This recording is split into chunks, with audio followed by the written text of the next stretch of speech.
Aw, little Friber in his hat of shame. Now Friber on the bed. Good Friday morning and March the 1st, everyone. Get your new bingo cards out because we have all the crazy marches start. Fry's like, I is going back to sleep. I is tired finding all these stories. I was up at 4. Good morning, Jude and Eris and Reindeer, Squid Pro Quo and Wolfram. We have all of the crazy stories today. The first story is actually a little update from an old story. The Israeli diplomat's son, who about a month ago was put in jail for running over a Florida cop on a motorcycle, was apparently beaten in jail over a sausage debate. I don't know if that's code for something. Honest to God. I just read the headlines and then we read the articles together. It was a bratwurst beatdown. The bratty, traffic hating teenage son of an Israeli diplomat who was arrested for running over a police officer with his motorcycle was beaten in a Florida jail Wednesday over a conversation about sausages. I mean, seems legit to me. Avraham Gill, 19, returned to the Miami-Dade County Jail to update his mugshot after he was sentenced to house arrest for striking a Sunny Isles police lieutenant on January 27th. While he waited in the jail's holding cell, Gill engaged in a bizarre discussion about sausages with another inmate, Blake Elvis Ermis, 32, when the teen was attacked, according to WPLG.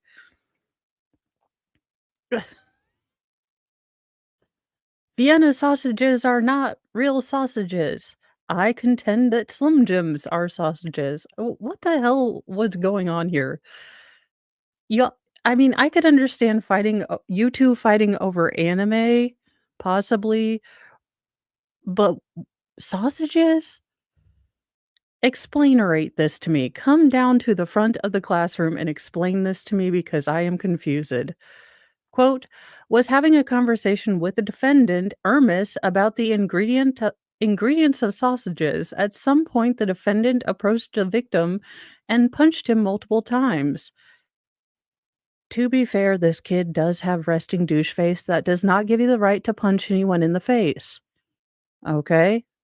Just because you have resting douche face does not give anyone the right to punch you in the face, coming from a person who has resting B face, like hardcore.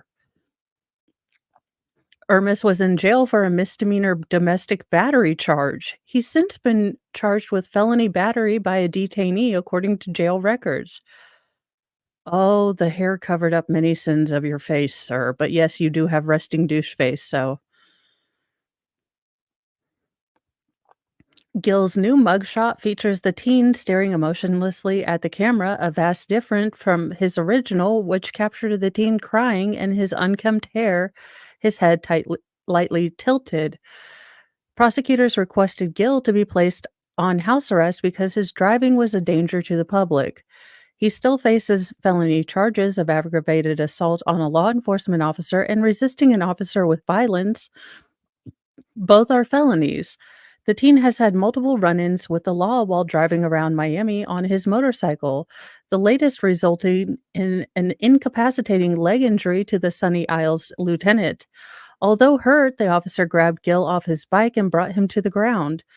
Quote, just had a motorcycle come run me over. I've got one subject in custody, the injured officer said over the radio.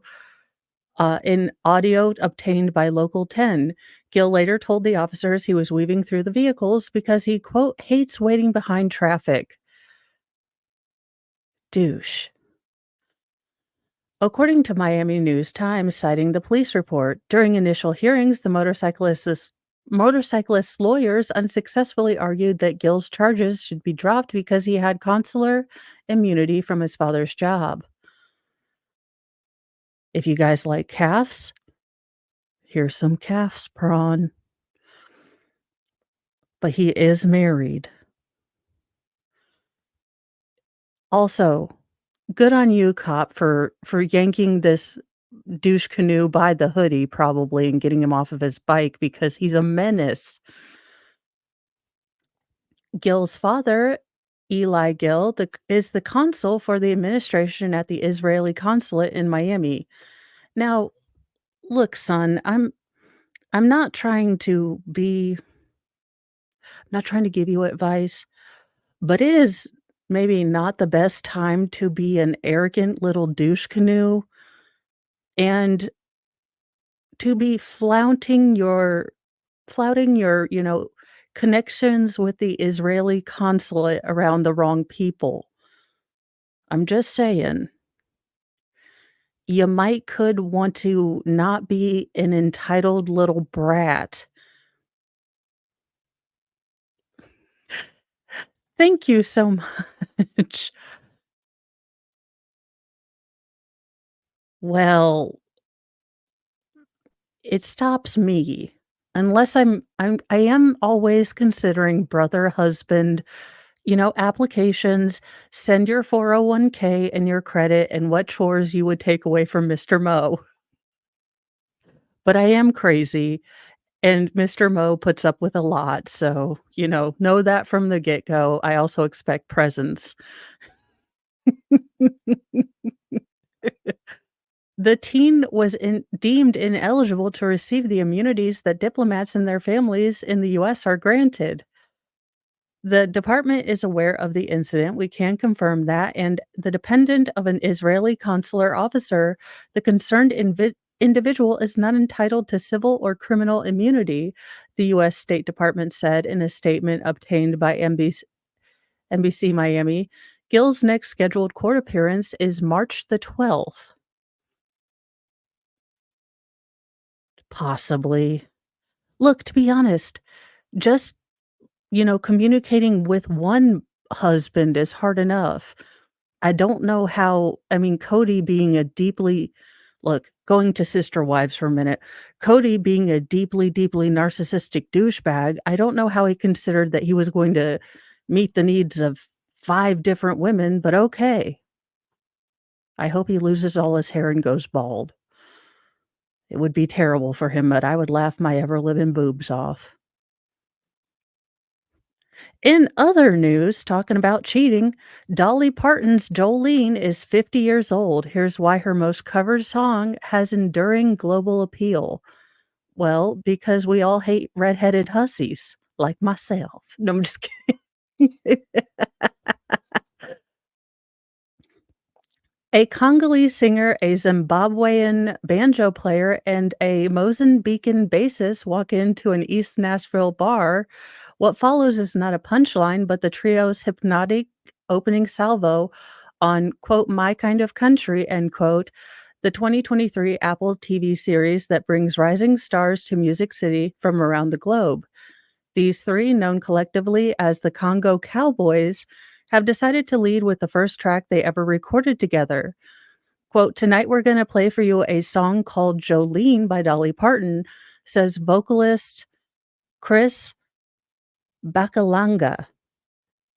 Moments into their cover, the men switch from English to Lingala, an inherently musical Central African language, to bring the house down, little aware that Parton recorded the original version 10 minutes away at RCA Studio B. She went on to release the album Jolene 50 years ago this month, days after the single of the same name had topped the Billboard Hot Country Songs chart. After returning to country song charts periodically, Jolene has just debuted on the Country Rock Digital Song Sales chart thanks to Parton's collaboration with Italian band Mainskin for the new deluxe version of her Rockstar album. Well, I'm sure y I cannot for YouTube reasons, I cannot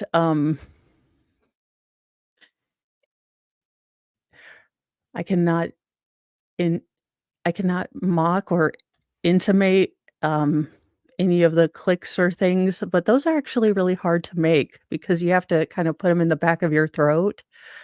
It's really hard to kinda get those sounds if you've not been used to making those sounds all your life, so If you just listen to some of them, it is kind of lyrical, but I I can't impersonate those because reasons. And if you like beautiful landscapes, check out Fed's channel because they're very calming, they're nice and beautiful, and sometimes they have aminals in them. Fry likes to think that he can almost catch deer herds, which he cannot. Indeed, having transcended every imaginable stylistic and cultural barrier over the last half century, the song basically based loosely on a flirtation between her husband and a brazen bank teller is Parton's most covered creation with its mesmerizing open link, eminently singable chorus, and infectious chord progression. Jolene has done what few songs ever have, inspired countless homages over the eras, language, and oceans, from Brasilia to Brazzaville in the Congo, Tijuana, and Tehran. I don't think they're allowed. Are you sleep growling, you dingus? He's like, damn you, Jolene. And Tehran, I'm surprised they're allowed to have music. A small sampling, the version popularized in pre-revolution Iran by Layla Foreignhar, who had long since become a fixture of LA's Persian community, the Finnish cover by Vicky Rosti, who dedicated Eurovision fans may remember from the 80s, and the soundtrack to the 2019 Australian short film Dolly's Song by Kayleen Whiskey, whose acclaimed art often juxtaposes Parton against indigenous backdrops. Sorry, reading is fundamental and difficult for me. Among various takes in Spanish, including merengue and mariachi, is the Cumbia duet by LA's Chiquillas Riviera and Becky G that appeared on Riviera's Latin Grammy Women Grammy Women winning album playlist. The following spring, at the Latin Recording Academy's first celebration of women's music on Univision, Parton surprised viewers by introducing Amiga Chiquillas and performing a bilingual version of Jolene with the banda star. Airing on Mother's Day, the special was particularly poignant for Riviera. Nearly a decade after the death of her own mother, La Diva de la Banda, Jenny Riviera, I just felt like my mom had opened up so many doors for me from heaven, and that was one of them. Chiquillas, as everyone calls her, said in a phone interview, I couldn't help but feel that her presence that night because I knew what a big fan of Dolly's she was. Thank you, Sarah. I have to go to the dentist, and I'm kind of in full F deficit this morning, so I decided that maybe having a fun wig would help me with that.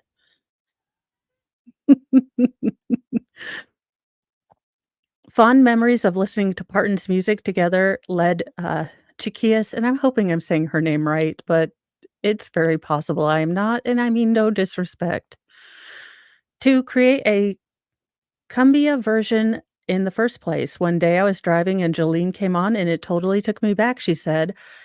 I was like, "Oh my god, I remember listening to this song with my mom." Side note, first of all, Dolly Parton back in the day, you should never have had to beg your husband to stay with you. That's the first thing. Second of all, I like Jolene and I like the story that she generally tells where she just Jolene done beat the tar out of her and took off her wig. But the song, I love the sound of the song, but the lyrics piss me the hell off because 'cause I'm like, "Oh, hell no. I'd have done beat the tar out of the woman and the man, and then I'd have gone off by myself and found another man." But that's just me. Uh, Chiquillas happened to be recording an album at the time, and her manager thought she should include a cover. He suggested a Spanish version of Jolene. Thinking it would be perfect as a duet, she reached out to her friend Becky G, and she said, "Oh my God, I love this song."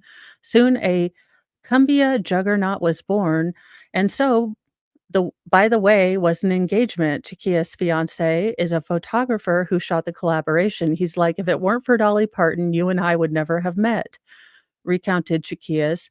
So he always said, "I love that woman." The feeling is nearly universal, no matter how close or distant one's connection to Parton may be. Perhaps the most startling example Nelson Mandela, who reportedly piped her music through the PA system of Robben Island while he was incarcerated there. I have thoughts on Nelson Mandela that might not be appropriate for this. I will I I will have a separate, Rumble only exclusive because, yeah, his fellow, inmate, Tokyo Sexuale, recounted a story or the story on a 2019 podcast, Dolly Parton's America. He said at a certain point, the guards allowed Mandela to play music over the loudspeaker for the entire prison, reported co-host, uh, Samia Oldwali. When she asked which songs in particular, Sexuale answered he loved Jolene, adding, "No human being cannot be affected by Jolene." Ask musicologist why, and various explanations arise. You don't have to be worried that your partner is cheating on you to feel like you've got some sort of stake in the song, said little Linda Hamsley and Eugene M. Tobin, distinguished professor of music at Hamilton College and author of 2 Dolly Parton books. Unlikely Angel, the songs of Dolly Parton, and the forthcoming Oxford keynotes title, Dolly Parton's Jolene, due out later this year. Contemplating the meaning of the song, Hamsley posed the question, is it always about someone yearning for a man not to leave, or is it a broader idea of loss? Many, including Sexuale, favored the latter. We don't we all don't want to lose. The other thing I think is about the music itself, said Hemisley. It kind of rocks between 2 different chords, and I think people find it compelling. There are there is an analogous quality to the theme song Gilligan's Island, she noted, for anyone interested in a fun little exercise in music analysis. Then there are those 4 successive Jolenes, which Parton explained to Odelay and her co-host, Jad Umbrad as initially a memory device. One day after the Porter Wagner show, where Parton performed in the 60s and 70s, a little girl named Jolene asked for an autograph, and I said, "Oh, that's a beautiful name," the singer recalled to the host. And thinking she might want to use it in a composition one day, she walked back to the tour bus saying, "Jolene, Jolene, Jolene, Jolene," just so I could remember the name. Hearing that repetition, Parton realized she was onto something, and when she thought about the flirty bank teller, she renamed her and wrote the song. Wait a minute, I have been done lied to. It Her name wasn't really Jolene. I have been unliking this redheaded hussy, Dolly.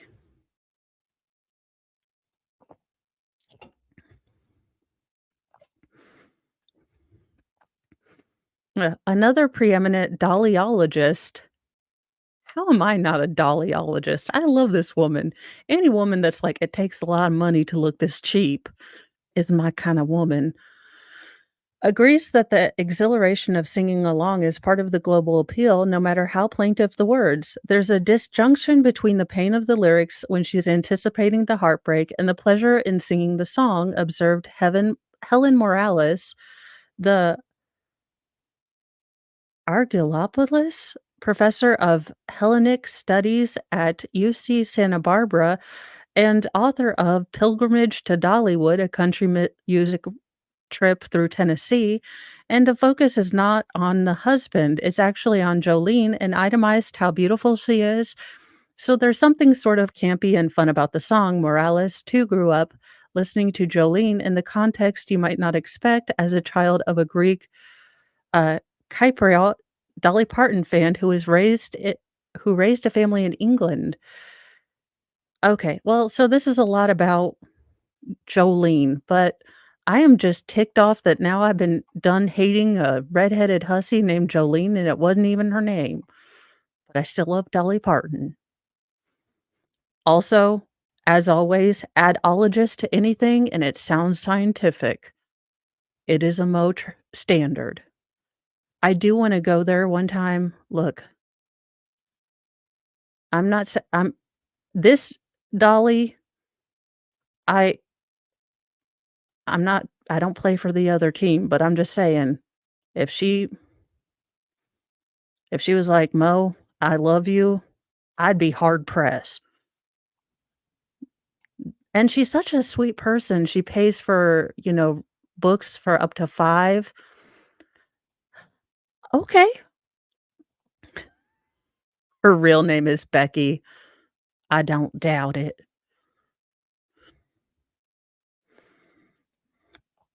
I don't doubt it. In other news, maybe if you rob banks, don't dress up like a werewolf in Chiefs undies. Just throwing it out there. Kansas City Chiefs super fan, Chiefsaholic admits to leading a double life as a prolific ski mask wearing bank robber. I mean, maybe do something kinda, I don't know, subtle?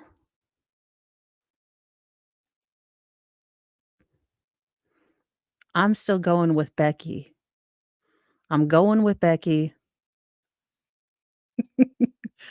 The man known as the Kansas City Chief superfan, Chiefsaholic, admitted to leading a double life as a prolific ski mask wearing bank robber who won a 100,000 Super Bowl bet he made while he was a fugitive. Xavier Michael Babador, 29, pled guilty to charges of bank robbery, money laundering, transporting stolen property across state lines. He crossed state lines. Uh, Xavier admitted he committed or tried to commit 11 robberies at banks and credit unions, 2 of them while on the run. He was ordered to pay at least $532,675 in restitution and forfeit property, including an autographed painting of Manholm's the FBI recovered. Quote, his violent crime spree across the Midwest and beyond traumatized bank employees and victimized financial institutions in 7 states, said U.S. Attorney Teresa Moore in a news release. The defendant tried to conceal hundreds of thousands of dollars in stolen cash by using it to gamble online and at casinos. But the odds caught up with him. With today's conviction, he will be held accountable for the full scope of his criminal conduct, including his attempt to flee from justice. The first heist he admitted to was when he stole $7,000 from Grand Western Bank in Clive, Idaho on March 2nd, 2022. He handed the teller a note demanding money and indicated he had a force multiplier. On April 28th, 2022, he stole $170,860 from First National Bank of Omaha in Nebraska. Police recovered $163,560 from that case. At the First Class Community Credit Union in Des Moines, Iowa, on July 13th, 2022, he jumped over the counter armed with a silver and black force multiplier and demanded the employees open the vault. He got $303,845 that day. He took the money to Missouri, laundered it through various casinos, and deposited it into his bank account, prosecutors said. Were you wearing the wolf costume at the time? It just seems like you missed an opportunity to become infamous. For the love of all that is holy, sir, why? At the Tennessee Credit Union in Nashville on November 7th or 17th, 2022, he hopped the counter, pressed his force multiplier against the teller's body, and demanded to be taken to the vault. Employees complied with his demand. He told the employee that if he was given a die pack, he would come back and put a freedom seed in their head, prosecutors said.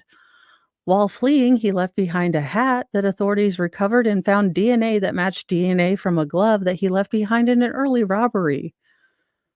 Sir, why?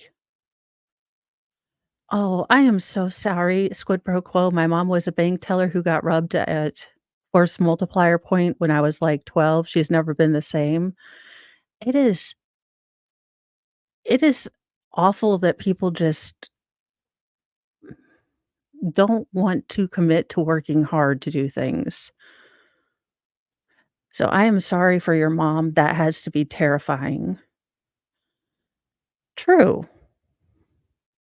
And LLCs.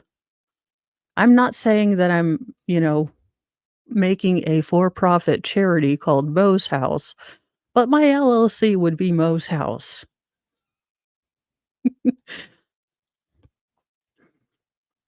Uh, Xavier then tried to rob Wings Financial Credit Union in Savage, Minnesota. Please tell me someone shot back in Savage, Minnesota. I need this to happen for my headcanon.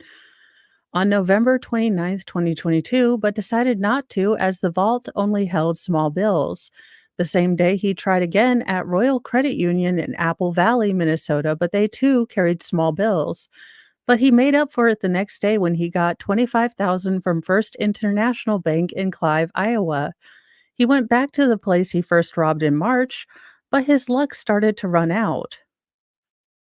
Sir, did you not rob enough? You could have invested in, I don't know, Bitcoin or something like that, and apparently Bitcoin is going up by some sort of magic. I don't understand how Bitcoin works, but apparently it's growing or collapsing or I don't know, but something you could have put it in digital Dogecoin. I don't know. But instead, you're like, "No, I'm just gonna continue to rob banks all the time because that seems like a smart idea. The feds don't really care." Yes, they do. He was, he entered the vestibule at Pinnacle Bank in Papillion, Nebraska on December 15th, 2022, but couldn't open the doors. He was arrested the following day when he robbed Tulsa's Teachers Federal Credit Union. When authorities found him, he had a large bag with $139,500 in $100 increments and $10,750 in $50 increments for $1,050 dollar $150,000 and 200. Look, just a lot of monies. Don't make me math. A search of his 2019 Mazda 3 turned up a set of goggles and gloves. Why didn't you just write a book, How to Be a Bank Robber, if I was a bank robber? For the love of all that is holy. And bank or credit union deposit letters for 20,000 and 50,000. Authorities said. During his spree, he won two big bets at the Argosy Casino in Illinois that Manholmes would win the most valuable player at the Super Bowl and that the Chiefs would win the Super Bowl. Okay, come on now.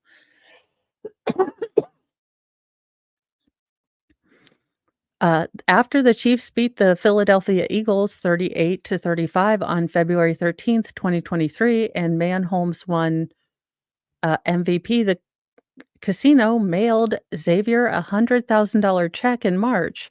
Days after receiving the check, Xavier, who'd been released from custody on bond after his arrest in Oklahoma, cut his ankle monitor, fled the state, and used his gambling winnings to purchase a vehicle in Henderson, Nevada. Seems like a logical thing to do. Let me guess what he did. So, um, in the vein of children being plague vectors, my youngest son has been coughing all week, and despite my telling him that, "Your cup is your cup. Do not drink out of other people's cups." He will randomly steal my pop, like, I don't notice, and then try to put it back with this much in it, like I haven't noticed. And sometimes he's a little more stealthy, but anyway, he has probably gotten me sick because of course he has. He's like, "But sharing is caring."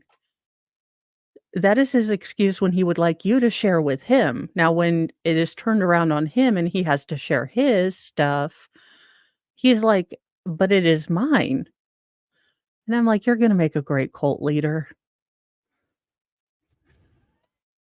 While on the run, he robbed 2 more banks, one in Sparks, Nevada, and one in El Dorado Hills, California, before he was rearrested in Sacramento on July 7th. He faces up to 50 years in federal prison without parole. His sentencing hearing is scheduled for July 10th. Flash fan, I am doing okay. I think I might be getting a little under the weather, but at least I'm not out robbing banks like this guy. See, this would be a guy in the 7% that just cannot do right. Just will not, has never even been in the zip code of being able to do right, and just needs to be locked away because he just can't see a bank that he doesn't want to or rob. And other people that can't do right, mom of the year over here, mother arrested in after viral video shows 12-year-old son in the trunk of her moving car. Now, I'm assuming there's a back seat in here somewhere, or if you knew that, you know, said child wasn't going to fit in said, sports vehicle with baby bassinet in the back, then you wouldn't bring him along, but that's just me. Authorities arrested a mother after a viral video showed her 12-year-old son in an open trunk as she drove her car. The Gwinnett County Police Department in Georgia received a tip about a video apparently showing the boy sitting in an open trunk of a moving car on the road. The cops weren't sure when the video was filmed or exactly where it happened, although Gwinnett County is mentioned. The car had an out of state license plate. There was a large object inside the trunk along with a boy. Here, hold this bassinet so we don't lose it because we got it on Marketplace. A detective Monday used street cameras to find the same car traveling in an area of Pleasant Hill Road and Shackelford Road. I need a sign next to Shackelford Road. Look, King of the Hill fans will understand. The detectives found the car or the registered owner of the car, later identified as 36-year-old Diana Denise Schaefer, and met her at home on Tuesday. Schaefer told the detective she had just bought a baby bassinet from an advertisement she saw online, but couldn't fit it in her trunk with the hatch closed. They're called bungee cords. Bungee cords. They have these things, look, I am not a carologist, but they are these wench thingamabobbers. Look, you can buy them anywhere. Now you have to be careful because they are under tension, so you don't wanna, you know, faff about when you take them off because you could lose an eyeball. But for cereal, you don't put your 12-year-old son back there and like, "Hold on." So she had the boy hold the bassinet in place while she drove with the hatch open, cops said. They made it home safely and the boy was not hurt. That doesn't mean it's right. Now, to be fair, I rode in the back of a truck a lot when I was a kid. We are from hill truck country. So, I understand there are, life experiences I had that would probably get CPS called quick, fast, and in a hurry. But we were also on country roads, you know, not 12, we were teenage. Officers arrested Schaefer for reckless conduct, issued her a citation for a seatbelt violation, and took her to jail. Her son was temporarily placed with a family member until she bonded out of jail Wednesday morning. Sergeant Michelle Fiera told local ABC affiliate WSB that Schaefer learned from the experience. Well, I would hope it wouldn't take arrest to realize not to put your 12-year-old in a trunk of a moving car, but I guess, we've stopped Schoolhouse Rock, so maybe we need, not Conjunction Junction, but, you know, however make a catchy tune like "Kids Don't Go Here," and you just put up a trunk, you put up a, you know, dog crate, you put up just every shenanigan story we have heard in the last year. Quote, "In light of everything that happened, including her arrest, she now knows that all persons under 18 need to be properly restrained in a vehicle." Wonderful. Just awesome. In other dumb news, OnlyFans CEOs insists the popular platform is not a prawn site and that it is quite pejorative term. Yes, you bigots, how dare you? OnlyFans CEO Kelly Blair tried to clear the air about what's offered on the popular subscription-based platform, insisting it is not a prawn site.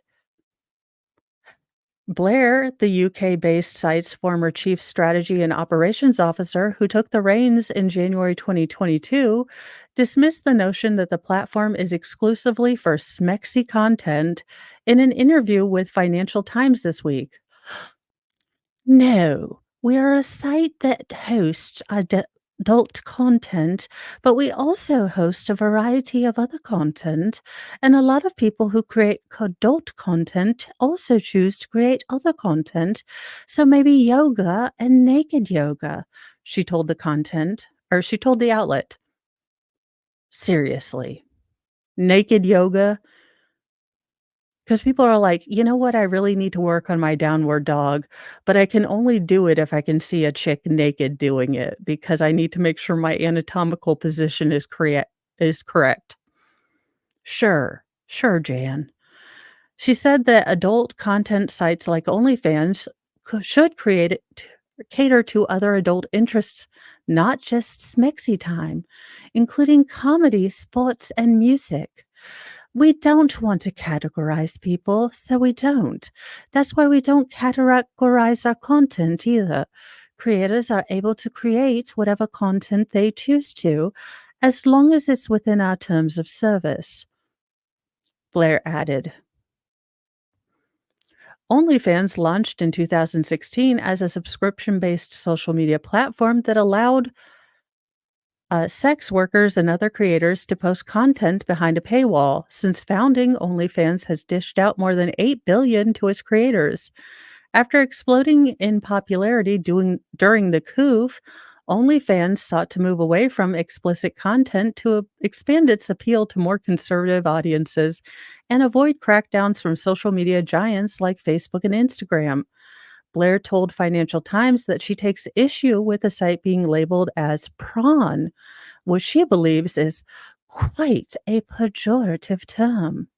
There are a lot of people that hear that and think one thing or another thing. Also, a lot of content on our site is messaging or chats, or talking about breakfast, or talking about a variety of different things. Look, I don't want to know what people are doing to their breakfast food. I'm about done. No. Oh my gosh, Flux and I should start an OnlyFans. Only feet.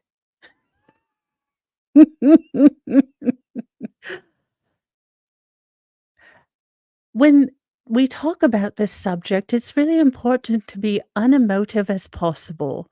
The word prawn has been wrapped up with a lot of negative things that were the case for the adult content industry. We've done an awful lot to try and help adult content creators to have a safe space on the internet. Jack Murphy, I'm looking at you. Jack Murphy, you can peg yourself in privacy for the internet and be treated with respect. That's the reason I don't tend to use the P word. Blair added. The CEO said that the company is thriving financially, having grown 17%, with the revenue topping 1 billion as it expands to other global markets. OnlyFans has registered more than 1 point or 3.1 million creators and 2 or 238.8 million fans, the Financial Times reported. Hey, honest to God, they only take 10%. YouTube takes 30%. I mean,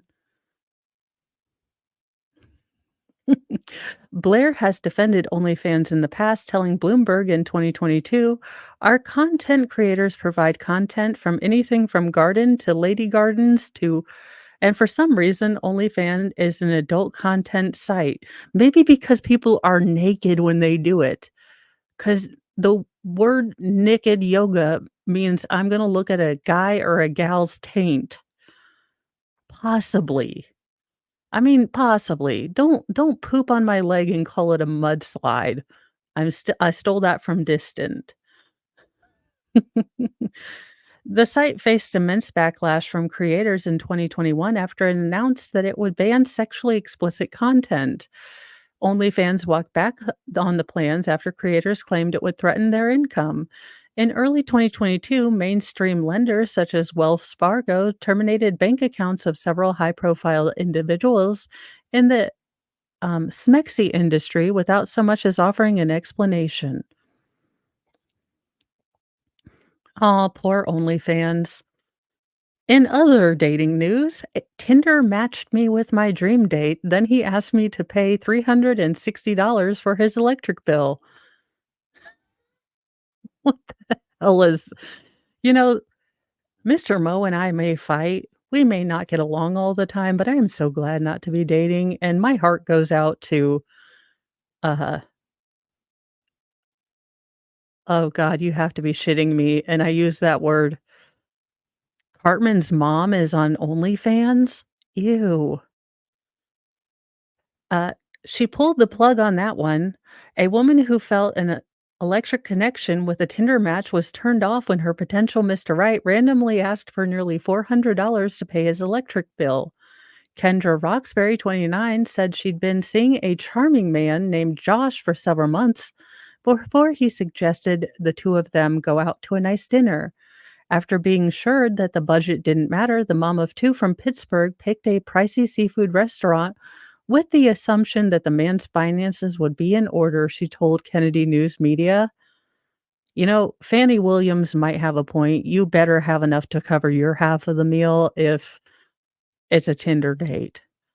A week later, he sent Roxbury, who works as a nurse, an entirely surprising message.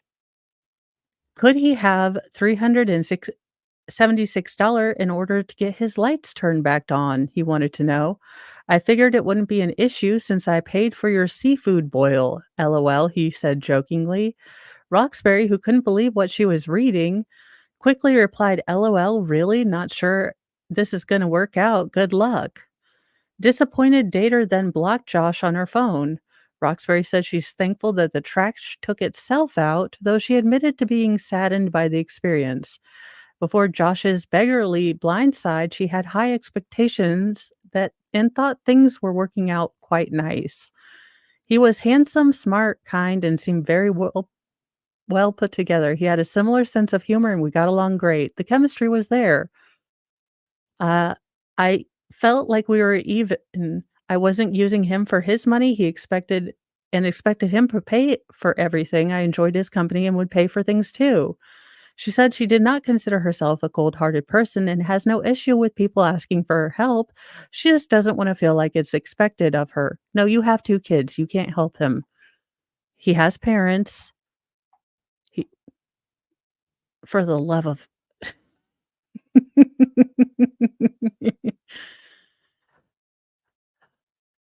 Yeah, I mean, so twice a month, Mr. Mo and I attempt to go out and generally we have this one place that we'd never tried. We were trying as an introvert, um, I'm not very outgoing, and there's a lot of nice local restaurants that we wanted to try out, and there's one steakhouse that I've seen and I wanted to try out, for a while.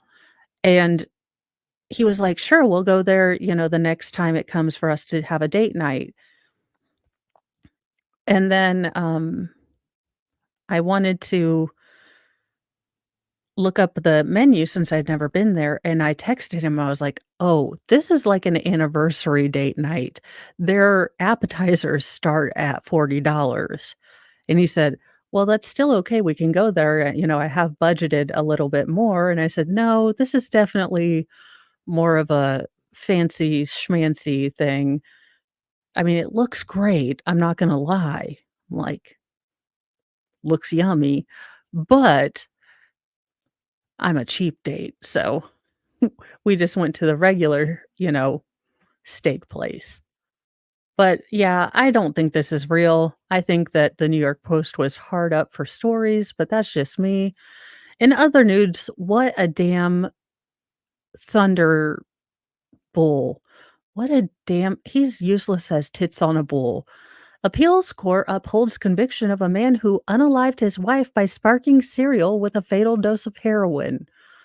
What the Look, y'all, I do not do buffets. I have seen too many people touch their behinds, do a little groin reshuffle, and then touch those communal spoons. I have seen kids do one of these things, then touch food. I do not do buffets. No. Now, Mr. Mo loves the Chinese buffet, so I let him go once a month. I go semi-willingly. I complain the whole time, but oh my god, it it's just like I see the people that go there, and it's just all the touching, the groin reshuffling, the scratching the bottom, and then they touch the things, and I'm like, "Gah, no, I can't do it." An appeals court in Michigan has upheld the murder conviction of a man who unalived his wife by intentionally spiking her cereal with a lethal dose of heroin just months after their second child was born. A three-judge panel of the state of Michigan Courts of Appeal on Friday unanimously rejected the request of Jason T. Harris to have his conviction overturned due to ineffective assistance of counsel. The reasoning there was that there was overwhelming evidence of his guilt and the sheer fiendishness of his actions. No, no, it's called How I Got Neurovir- Noro- Norovirus and Food Poisoning. As previously reported by Law and Crime, a jury in November 2021 found Harris guilty on one count each of first degree murder, solicitation of murder, delivery of a controlled substance resulting in a death causing Christina Ann Thompson's 2014 overdose. According to the court's opinion, Harris's defense attorney made a critical error by not consulting or calling a toxicology expert to refute the state's evidence showing Harris's wife orally ingested a fatal amount of heroin, by not consulting an expert or conducting any independent investigation into the basis for the prosecution's expert testimony. Harris's lawyer remained unaware of the possibility of either presenting his own witness to counter the prosecution's expert or cross examining the prosecution's witness based upon information he learned from either an independent investigation or consultation with his own expert, the opinion states. We conclude that his decision was objectively unreasonable. However, the panel further reasoned that despite his attorney's error, Harris failed to establish that there was reasonable probability that the jury would have found him not guilty, which is the standard for overturning a conviction based on ineffective assistance of counsel. The panel concluded that while such evidence would possibly have affected the jury verdict, the overwhelming evidence of guilt and the sheer fiendishness of Harris's actions meant that there was not a quote reasonable probability end quote that the jury was likely to reach a different conclusion. No. Quote, in order to convict or acquit, the jury would have had to disregard this overwhelming evidence that not only did he want Christina Ann Thompson dead, but he had also previously solicited others to kill her. Further, he developed a method by which to carry out his plan, had knowledge of how to acquire illicit substances, had in fact acquired controlled substances to give Christina Ann Thompson on multiple occasions, the opinion states. Additionally, the jury would have had to ignore testimony showing that because Christina Ann Thompson was dead, Harris was able to live with his lover rather than having to pay child support or get a divorce. He received approximately $120,000 in life insurance proceeds. Indeed, he called to inquire about the policy issued through Christina Ann Thompson's employer within hours of the paramedics determining she was dead. Dude, wait 4 days. You guys, I'm gonna have to see if this trial was broadcast because this sounds like an epic effing dumbass trial. And I like trials where we know the dude gets found guilty. We know we have, considerable evidence of fuckery and he's an ass. So we can basically just all the petty. So what is his name? I'm something they always have F and 3 names because of course they do. Jason T. Harris, and it's in Michigan. I'll have to see if, David has the Of course he did.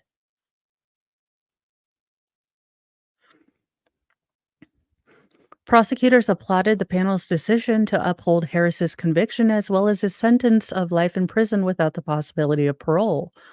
Post-trial appeals are very common among defendants sentenced to life or a very lengthy prison term, as they require immense amount of time and effort by division.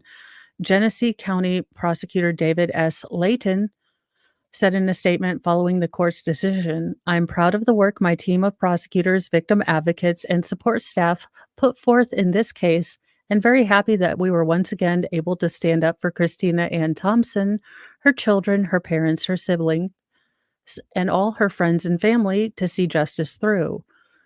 Thompson was found dead in the couple's bed on the morning of September 29th, 2014. Harris told the police that he prepared a bowl of cereal for his wife to eat on the evening of September 28th. He could not even make her mac and cheese. This absolute fucknut, excuse my French, and said she had difficulty holding the spoon, so he helped her get to bed.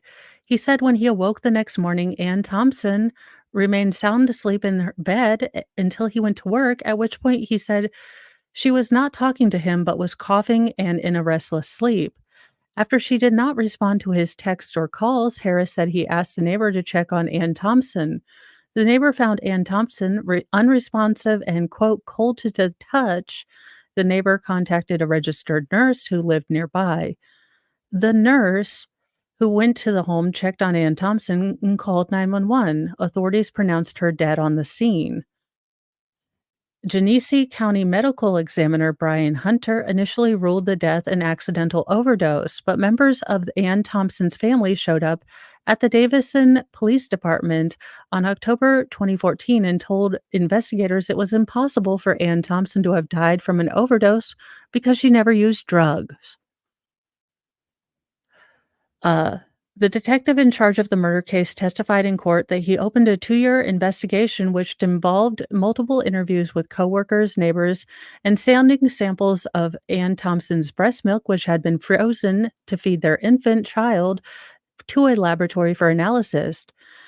Skellinger said investigators found no evidence that Ann Thompson had used heroin.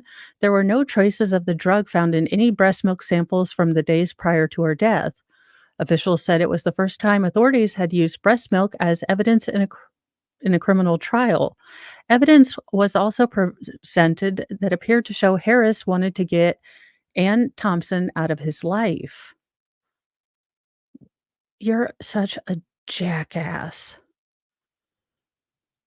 Including testimony from Harris's siblings, who said Harris made several comments to that effect.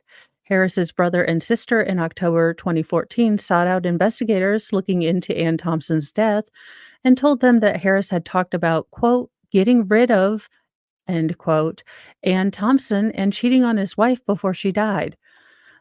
Sir, you are lucky that you got a wife looking like frickin' Boss Hogg, and you got another woman. Look, sir, you have not seen your peen in years. Imma need you to stop. Imma need you to stop right now, acting like God's gift to women over here. Harris had also been texting with several other women in the weeks before Ann Thompson's death, one of whom flew out to visit in Rhode Island only 9 days after his death. Ma'am, ma'am, you is how can you be thirsty for that? Look, I'm gonna need you to come to the front of the classroom. I'm going to need you to explain why Fat Fetterman turned your gears. 'Cause I'm kind of interested in the story. I'm not gonna make fun of you, I kinda need to know. Look, if you're into the soft teddy bear thing, I it's not my jam, but I need you to explain-orate it, just for me.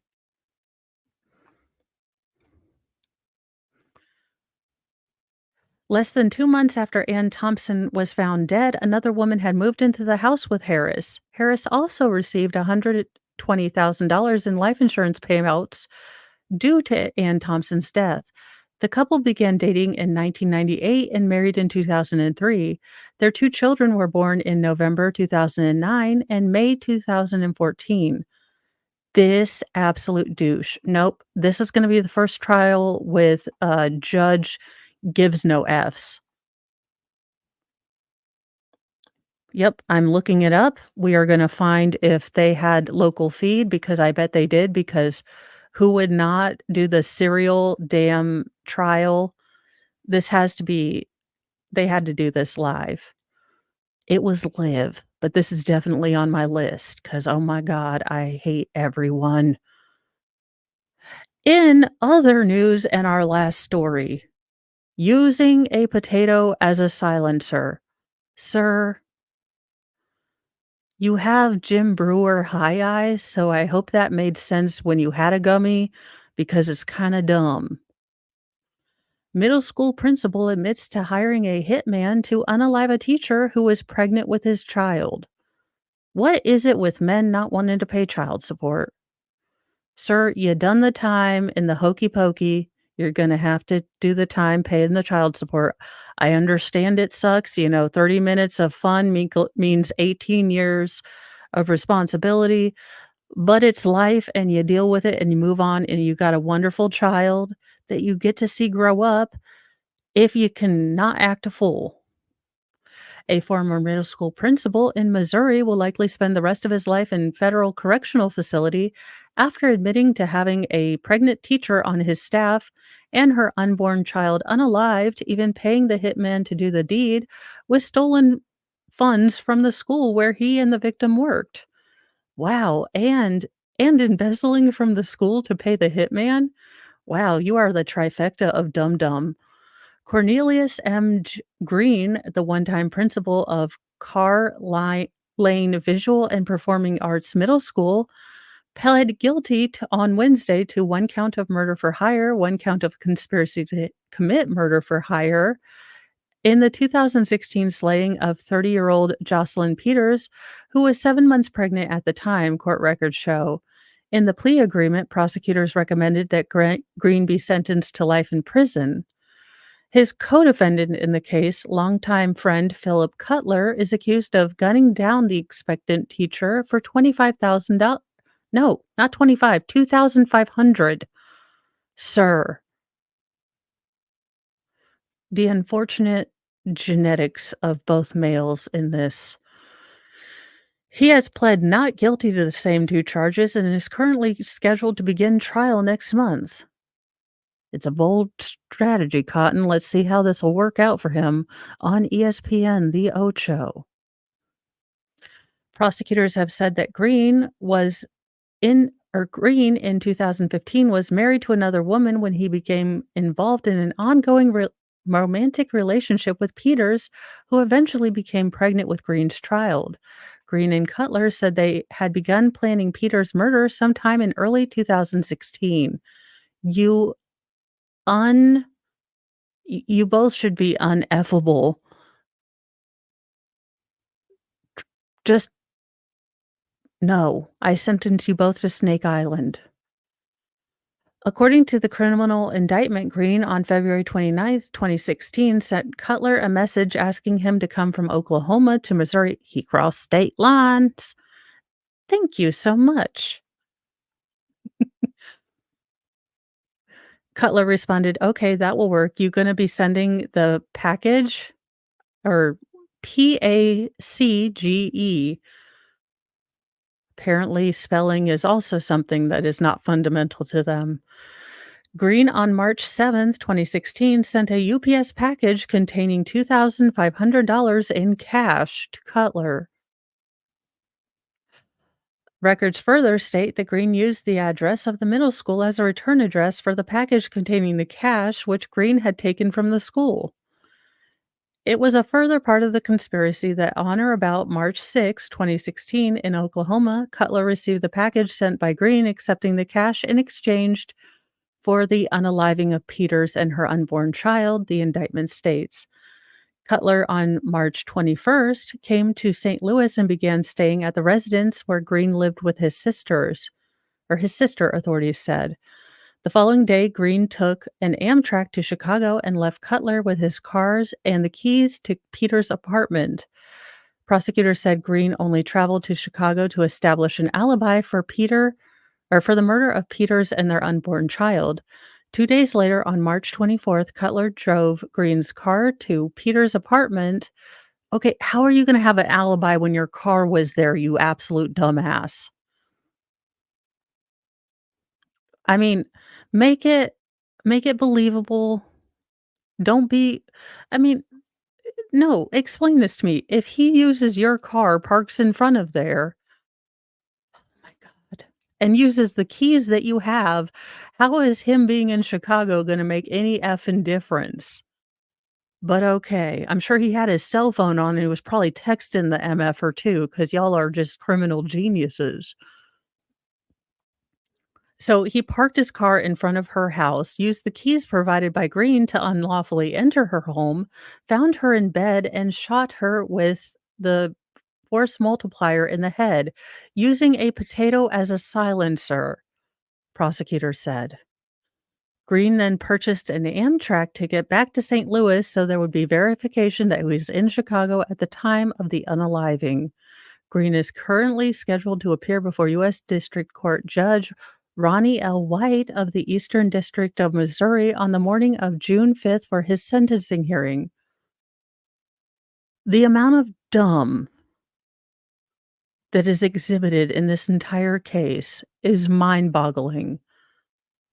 I simply can't. Well, you guys, that is the newsy news for today. Oh, wait, I did have one. Okay, I do have one since it is Friday. The it's the actual last story. I was joking. I fibbed. Uh, it is it is from the Babylon Bee. James O'Keefe infiltrates woke daycare by disguising self as baby. In light of James O'Keefe apparently not disguising himself as, and then going in and getting everyone to spill the beans when he just puts on glasses for some reason, I thought this was apropos this week. New York, New York. Whether he's putting on a beanie or and pretending to be a gym rat or putting on a false nose and glasses and pretending to be gay, James O'Keefe is a true master of disguise, but his latest undercover disguise is blowing everyone away. O'Keefe reportedly dressed up as a baby and set himself on the doorstep of a local New York daycare center to expose the woke indoctrination that goes on there. "Goo goo gaga," said O'Keefe after ringing the doorbell and putting himself back in his custom-made carrier. The daycare worker came out and brought him inside before feeding him a bottle and putting him down for a nap. "Aren't you a heavy one?" she said. "Okay, I'm in," O'Keefe said into his walkie-talkie, which was disguised as a rattle.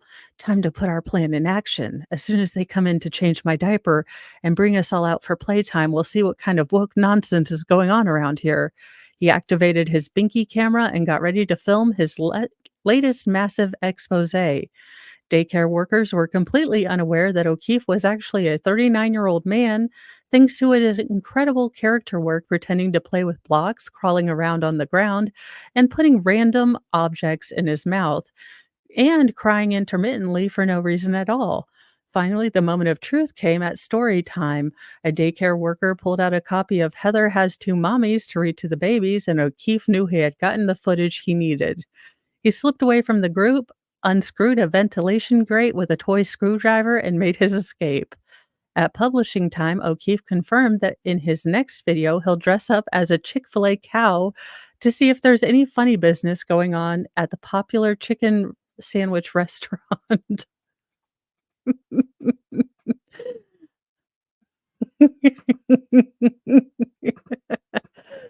I love the Babylon Bee. The sad thing is that they have to it's almost like they have to work to even make satire anymore because it's almost life is almost Saturday or well, Saturday. Life is almost satire. But I hope you all have a wonderful weekend. If you are in Texas, please stay safe for the love of all that is holy. Baker speaks 170 languages. I can't even speak English. Stay safe. Um, you know, if you are I hope everyone has a wonderful weekend. I will be on with Baker tomorrow for Stabby Day unless I have something that I'm supposed to help Mr. Mo with that I can't remember, which is always possible. And we will have some fun things. We are going to be finishing up the Sarah Boone, Legal Shenanigans Theater, and then we will be working on the next, interrogation shenanigans. And I will be looking up this, case because it seems ripe for Judge Mo coming down hard on this douche canoe. Don't tempt me. Mr. Mo would probably lose his mind. To be honest, the boys go to an uber Christian school. That's all I need is another CPS call. She really does have an OnlyFans this time. It'd be the same damn principal even though my kids don't go there anymore, because she is just a heifer in weight. Thank you so much, Veilhammer. Awesome possum. Besides, it would be a reverse hostage situation, like, send me 20 bucks and you won't see what happens to boobs after they go through 6 kids. Look, no one needs to see the horror. Have a wonderful day, guys. I will see you a little bit later. I am working on attempting to make little short videos out of this for people that don't have time to do the live stream and all the whole hour. And I endeavor to do that every day, but then, laundry and life happens. But I really intend to do that. So have a wonderful day. I will see you guys later. Bye.